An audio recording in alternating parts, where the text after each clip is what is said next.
So kalau kita mengikuti berita terkini, sememangnya fasa pertama kejahatan senjata ni 42 hari telah pun berakhir Sabtu baru-baru ini, sehari sebelum kita mula Ramadan.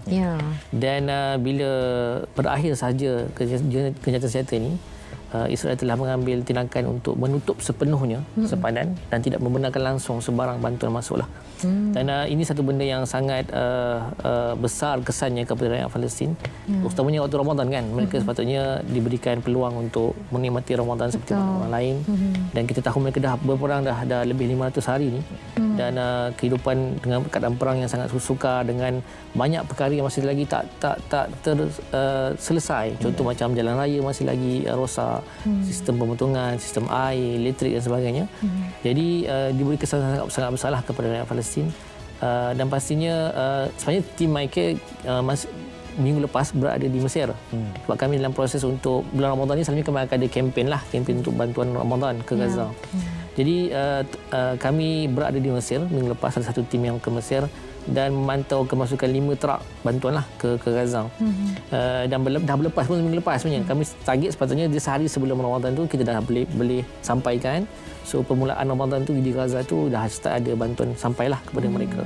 Tapi malangnya kami dimaklumkan bila diterus tutup pintu sempadan tersebut, memang truk masih lagi tersangkutlah dekat Rafah pada hari ini.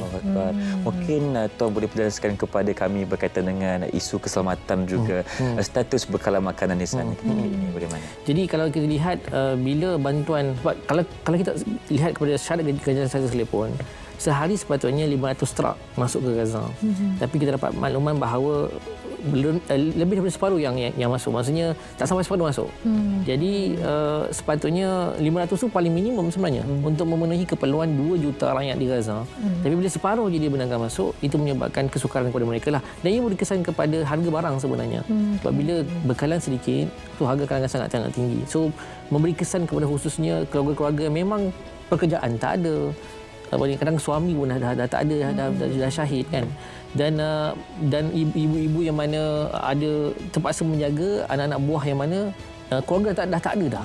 So bilangan yang sangat ramai terpaksa mereka tampung dan beri kesan kepada mereka lah untuk menghadapi kehidupan mereka yang seterusnya, khususnya waktu Ramadan ni. Tapi kalau kita melihat visual Ramadan di Gaza hari ini, kalau hari pertama di Gaza tu, ada satu footage daripada Al Jazeera menunjukkan ada rakyat Arab ni, khususnya rakyat Palestin, mereka ni Ramadan ni ibaratnya satu pesta ibadah dan pesta kemeriahan.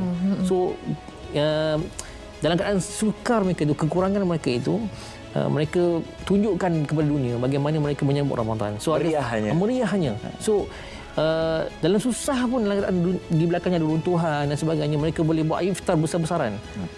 Walaupun tak cukup makanan, tapi seboleh-bolehnya meraihkan. Sebab itu sebahagian daripada